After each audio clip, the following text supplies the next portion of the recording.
Hey guys, welcome to another episode of Riding on the Strom. I just wanted to make a quick impromptu video about this V-Stream windscreen from National Cycle.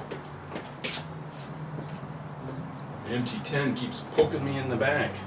このうち私を残して What I have unfortunately discovered is that due to the configuration of the bike, my size, which I am 6'4", with an inseam of 34 inches, which I don't really think matters that much in this scenario, but I'll put that out as it is. But this windscreen, in the position that it is creating turbulent, bad air at where I'm sitting.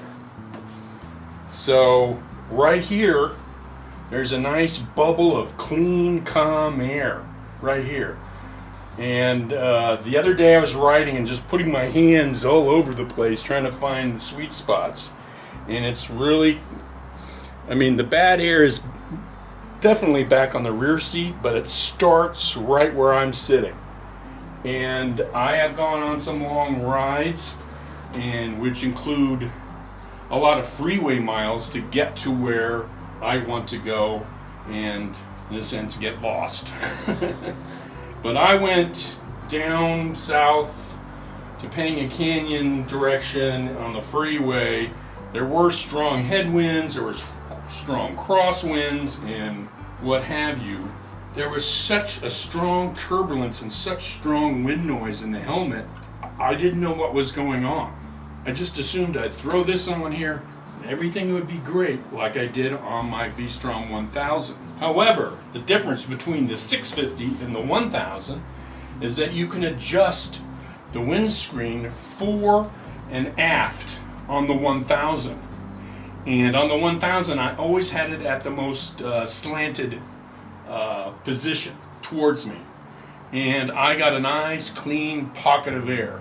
And why I mention that is because I've got the same size. I got the medium and the medium on the 1000. On the 650, it is stationary. You cannot move it.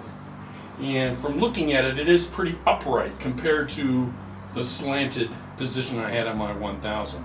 So based on that measurement back here where the person sits, I'm getting a lot of turbulent air. So the stuff that is the air that's being pushed away is coming back and circling around and hitting me. When you're at highway speeds or in a windy section, it gets to be pretty bad. One of the things that you want to do while riding long distances, the number one thing you want to do is limit your fatigue. And that is one of the things that I discovered riding adventure bikes, and I'm a big sport bike guy. And the V-Strom 1000 was actually my first adventure bike and my first experience with the big windshield. Most of my friends would scoff at me and say, "Oh, you're putting a windshield on your button motorcycle." And I used to be that way too. It's like, look at old guys and their big windscreens. But you know what? Times have changed.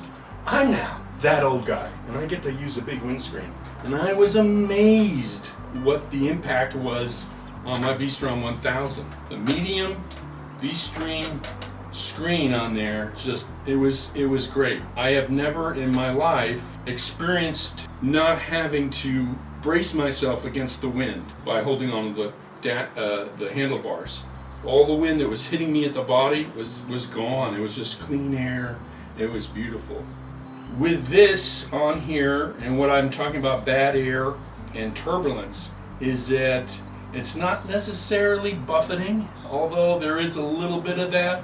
It is violent wind noise. Even though you're not being really thrown around, and yes, this is blocking the wind from hitting my chest, that noise is fatiguing as hell. And that's something that I have learned to consider now, that and my helmet is not the quietest helmet in the world either, so I do like the Bell helmets, the MX-9 Adventure helmets, and I like MIPS technology, but I might go for clean airflow and pay extra and just get quieter helmet, like an Arai XD4 Adventure helmet or a Show showy Hornet X2 adventure helmet. Yeah, this is coming off, and I've got the stock windscreen. I'm going to put that back on, and I am going to experience what clean air is. How, if I can live with that with my Bell helmet, or do I need a new helmet, or maybe get a new windscreen. So I've seen a lot of 650 videos where people have put those little lip things on the top of their windscreen. I might do something like that. I don't really like those because I feel that they kind of conflict with your line of sight, but you know what? I'll do anything to get that wind off of me and not, which I'm stressing in this video, to get that sound away from you. Because it was awful. I think somebody else commented about this windscreen too, that there was bad air and turbulence, and now I unfortunately agree. I just wanted to make a quick video and tell you that I am shopping for other windscreen solutions. And the link that I have below, basically the conclusion of the guy, he looks at all these wind tunnel tests and talks about his own experience, but his conclusion is twofold. Either put the biggest windscreen you can find on your bike, or have a very small one. That was his conclusion. So either get rid of all the air, or just have clean air hit you. So take a look at that article and let me know what you think, and if you have any other solutions for tall guys on V-Strom 650s and what windscreens they should get. And I will not bore you with the rest of this installation. But thanks again for watching, and I'll see you in the next one.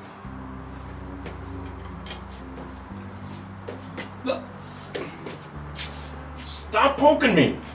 いつ本当のガレージを手に入れるつもりだ。